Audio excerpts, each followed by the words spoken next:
अस्सलाम वालेकुम। आज की इस नई क्लास में खुशामदीद।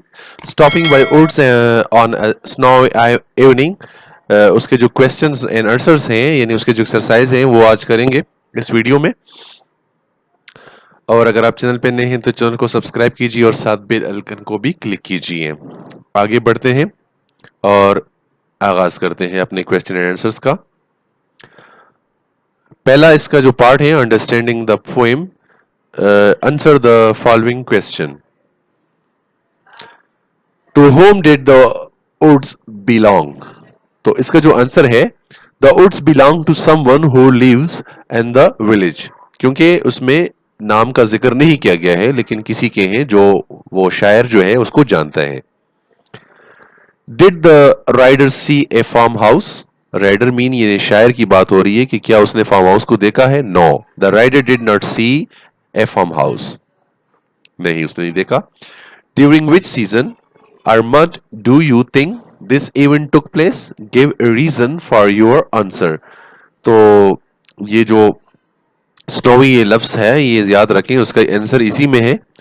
आंसर इसका है this event took place during the winter.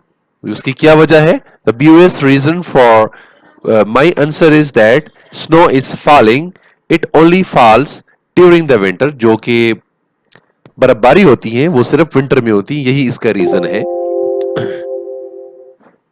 What mood or atmosphere does this poem create? तो ये कौन सा एटमॉस्फेयर क्रिएट करता है ये poem? This poem creates an atmosphere of wonder and mystery.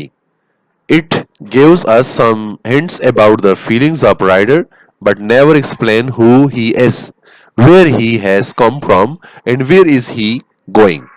तो इस चीजों के बारे में बिल्कुल पोएम में कोई जिक्र नहीं है। Why do you think the rider stopped by the woods? He stopped to see the woods fill up with snow. Why was the horse puzzled? The horse was puzzled because the rider had stopped without any apparent reason. Where do you think the rider was going? The rider was going somewhere to keep an appointment. What is the rhyming pattern in the poem? Do all the stanzas have the same pattern? The rhyming pattern of the first three stanza is A-A-B-A. The rhyming pattern of the last stanza is A-A-A-A. All the stanzas do not have the same pattern. Answer the following question with reference to context. He gives his harness, Bills a shake to ask if there is some mistake. Who is the he the poet is speaking about? The poet is speaking about his horse. What is a harness? Harness are leather straps and belts used to control a horse. वो जो leather के straps होते हैं, साज जिसको कहते हैं, वो हार्नेस जो घोड़े के ऊपर सींग लगाया जाता है। तो जीन जीन जिसको कहते हैं, साज जिसको कहते हैं, वो लगाया जाता है उसके ऊपर, फिर वो राइडिंग किया जा सकता है, तो उसको कहते हैं harness. What is the possible mistake? The possible mistake is to stop without having a farmhouse nearby. Suffixes. Add the suffix y to these words and then use the new words you have made in sentences of your own. Pluppy, funny, lippy, sugary and bindi. Fluffy, the kitten is a fluffy animal. Funny, the picture I saw last night was very funny. Leafy, this tree have very leafy branches. Sugary, I like salty samosas with sugary tea. Bindi, gymnastics have very bendy bodies. जिन्हें bend करना. Add the suffix y to the following where possible. No all the words can take the suffix y. So check in a dictionary. कहते हैं इसमें dictionary कहते हैं जिसके साथ y लगाया जा सकते हैं, सफिक्स y लगाया जा सकते हैं तो उसको साथ लगाएं, जिसके साथ नहीं लगाया जा सकता तो उसको छोड़ दें। तो रेड, रोडी, रनी तो इसके साथ लगाया जा सकता है। शेडी, क्लोज के साथ नहीं लगा था तो मैंने इसको क्रॉस किया है, ये एक्स नहीं है, क्रॉस। इसी तरह शाउट के साथ नहीं हो सकता तो उसको मैंने क्रॉस किया है। टॉर्नी के साथ हो सकता है, वाइट ही हो सकता है, कूल के साथ नहीं हो सकता तो इसको हमने क्रॉस कर दिया है। और स्नोवी और सनी, तो ये हो गया है। इसी तरह वर्किंग विद वर्ड्स में एक और है एब्रीवेशंस। इस एब्रीवेशंस का क्या है? See if you can abbreviate the following words. So MSc का मतलब होता है मास्टर ऑफ साइंस, और his oblique his her majesty, HM उसका होगा abbreviation. Member of parliaments MP कहते हैं उसको। मास्टर ऑफ आर्ट्स एमए कहते हैं उसको। स्कूल लिविंग सर्टिफिकेट को क्या कहते हैं? एसएलसी कहते हैं उसको। इसी तरह डॉक्टर ऑफ मेडिसिन को एमडी कहते हैं, ट्रेड यूनियन को टीयू कहते हैं, और डॉक्टर ऑफ फिलॉसफी पीएचडी को डॉक्टर ऑफ फिलॉसफी कहते हैं। इस तरह साउथ ईस्ट के माने एसई होता है, बैचलर ऑफ एजुकेशन जिसको बीएड कहते हैं। Right the short form contraction for the following. तो इसके लिए लिखना है आई एम, तो मैंने एम लिख दिया। हैव नॉट तो हैवंट हो गया। They have, they've. We are, where, तो कैन नॉट ये इसका साथ हो गया। और इसी तरह इफ में जो है दे विल, दाओ, शल नॉट इसके साथ हो गया है। इट इज हो गया है, विल नॉट, वॉन्ट, और शी विल, शेल। ओके, तो इसके साथ हो गया है।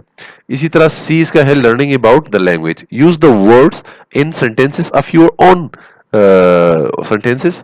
सो as an once as a noun and once as a verb. दो तरह के आपने सेंटेंसेस को इस्तेमाल करना है। वन एज एन जो है एज ए नाउन करना है, और दूसरे एज ए वर्ब करना है। तो यहाँ पे लाइन है, his clothes were lined with different colours, ठीक है। और इसके बाद जो दूसरा इस्तेमाल है, प्लीज मेक ए लाइन। इसी तरह फिर उसके बाद है surface. The submarine surfaced after several hours. So the next इसका सेंटेंस होगा, we saw a school of fish coming on the surface. तो इसका दूसरा इस्तेमाल हो गया। इसी तरह water, the gardener was watching the plants, can I have a glass of water please. तो ये दो इस्तेमाल हो गए, वाटर वाटरिंग का हो गया, और इस तरह वाटर हो गया। तो एक इज ए नाउन हो गया और एक इज ए वर्ब हो गया। इसी तरह है since, I since that something was wrong. तो ये इसका एक इस्तेमाल हो गया। दूसरा इस्तेमाल है a human being have five senses. तो ये सिंस्ड और ये सेंसेस को, तो ये एज ए नाउन और एज ए वर्ब हो गया। उसके बाद शेप है, the sculpture was shaping the head. So इसका एक इस्तेमाल हो गया। दूसरा इस्तेमाल उसका है, this box has an odd shape. तो ये इसका दूसरा ऐसे वर्ब इस्तेमाल हो गया। Taste, she tasted the tea to check the sugar, ठीक है। इसका एक इस्तेमाल हो गया। दूसरा इस्तेमाल है, every fruit has a different taste. Swim, Ahmed can swim very fast. Let's have a swim in the lake. So ये इसके साथ दूसरा इस्तेमाल हो गया है। State whether the underline word are nouns or verbs. तो उसको अंडरलाइन करना है वर्ड्स में, सेंटेंसेस में। टाइम है, time should not be wasted, तो ये से नाउन है। We can easily time how long it will take by using a stopwatch. तो ये as a time as a verb इस्तेमाल हुआ है। पहले से एज ए नाउन हुआ है और दूसरा एज ए वर्ब इस्तेमाल हुआ है दूसरे सेंटेंस में। सी सेंटेंस किसका है, the flies settled on the piece of bread. तो ये एज ए नाउन इसका इस्तेमाल हुआ था है फ्लाइज। इस तरह ही flies to many different countries each year. तो ये एज ए वर्ब इसका इस्तेमाल हुआ है। इस तरह she page rent for her apartment. तो ये एज ए नाउन इस्तेमाल हुआ है। और इसी तरह वी रेंट एन अपार्टमेंट, तो ये एक एज ए वर्ब इस्तेमाल हुआ है। Write a paragraph or two about the rider might have been going. What work did he have? तो इसका जो आंसर है, the rider was going to a village quite far away to see a friend. Long time ago, he had borrowed some money from his friend and promised to return it as soon as he was able to.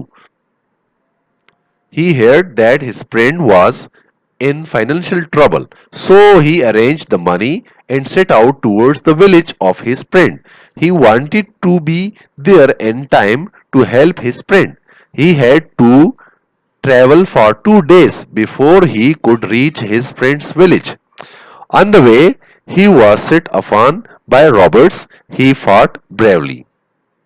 Meanwhile, people from nearby village arrived. With their help, he was able to chase the robber away. At last, he arrived at his friend's house and returned the borrowed amount as he had promised, with some extra money as a gift. The gift was intended to ease his friend's financial problem. Thank you for listening and for watching my videos. फिर मिलेंगे एक अच्छी video के साथ। अल्लाह हाफिज।